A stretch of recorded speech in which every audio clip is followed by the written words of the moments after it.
একদম দেশি পিওর।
ভাই ঝালটা অনেক বেশি হয়েছে, সবাই ঘামতে আছি, এখন পানি লাগবো।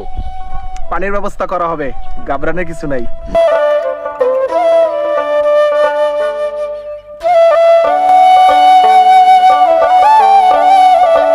ভাই কেমন স্বাদ পাইতেছেন? সেরকম স্বাদ, সেই স্বাদ।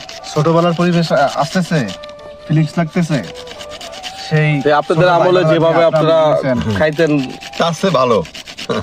যাও, আলহামদুলিল্লাহ এরকম আবার হবে সামনে বছরও। কিন্তু আসলে ঢাকা থেকে আসছি আমরা, এই অনুভূতিটা বোঝানোর মতো না।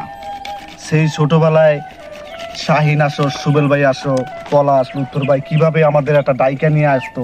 আজকে যেমন সুবেল ভাই সবাই কিন্তু ফোন দিছে, হ্যাঁ তোকে ফোন দিছে, আমারে ফোন দিছে, পলাশরে বলছে, হয়তো বা অভি নাই, ওনারে ফোন দিছে। এই অনুভূতি ভাষায় প্রকাশ করার মতো না। আমি অনেক মজা পাইছি, ইন্টারেস্ট। আচ্ছা দেখি সেনাবাহিনী কি বলে, আপনার কাছে কি অনুভূতি?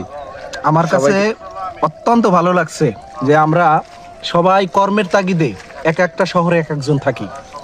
এই ক্ষুদ্র সময়ের ভিতরে যে আমরা যে বাড়িতে আসার পর যে একটু সময় দিছি সবাইকে, এটাই সবচেয়ে বড়। খাওয়া দাওয়াটা বিষয় না, সবাই সহযোগিতা করছে, এই জন্য আলহামদুলিল্লাহ। আর এখন তোমার কিছু বলার আছে? সেই সাথ